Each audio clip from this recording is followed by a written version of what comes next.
Okay, guys, Terry here, 2-6 player. Here's a quick swing analysis from 2-6 player Earl Vasquez. Now, this was one of Earl's early swings, but what I wanted to illustrate on this analysis is how the 2-6 method eliminates 100% of the unneeded motion in the swing. Okay, unneeded motion. Okay, now Earl's on top, my swing's on the bottom. Now, the swing that I've posted of mine, I would give it a B plus. Okay, there's some things I see in it that I can definitely correct, but we're going to look at the overall motion that we can get rid of. So let me take these swings back to the beginning here. Okay, so off the ball.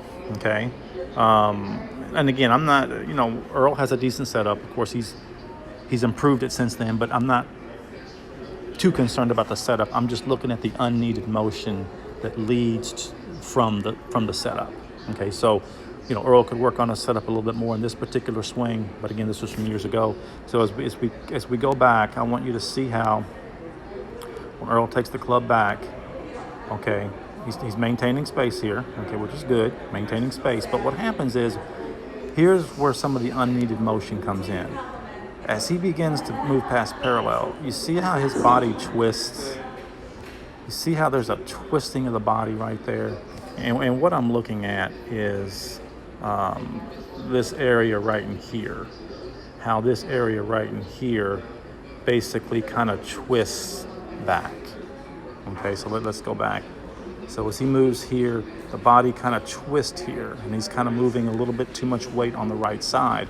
And what that does is that affects, let me undo this, that affects his width. He kind of loses his width here. Okay, now my swing on the bottom.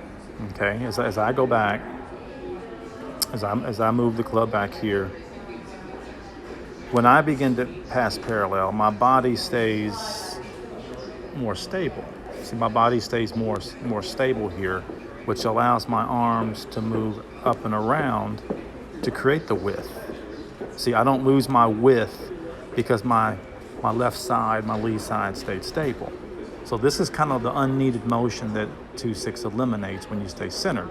So as Earl moves to the top and he's getting that twist on his left side, now he's losing his width here because the shaft angle now is getting too vertical. Whereas as I'm staying more centered and I'm moving my hands about in the same spot his is, see, I have more width here.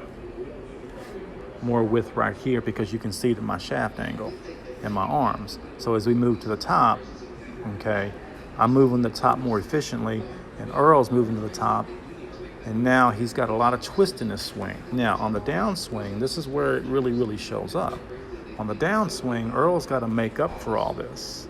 See, Earl has to make up for all this twisting here, whereas I'm still what? I'm still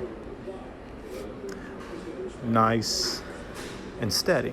So when Earl comes down, he kind of lifts up a little bit, has to make up for the twist, and he loses a lot of shaft angle coming down. Whereas I'm a little more stable, top of my backswing. Now I can do what? My arms can drop straight down, see, right here.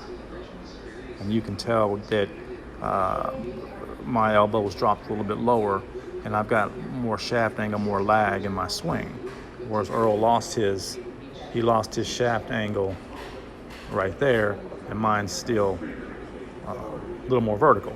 So that's what I'm saying. When we have unneeded motion as we rotate to the top of the backswing, we're going to just have to correct it on the way down. But that's what I mean. And this is a little twist. Okay, this is a twisting unneeded motion that we have that will show up again in the downswing if we don't watch it. That's why it's so important. You cannot correct somebody's swing after the swing's already started. You have to know how they got to the top of the backswing to correct the downswing. Okay, hope this helps. Talk to you soon.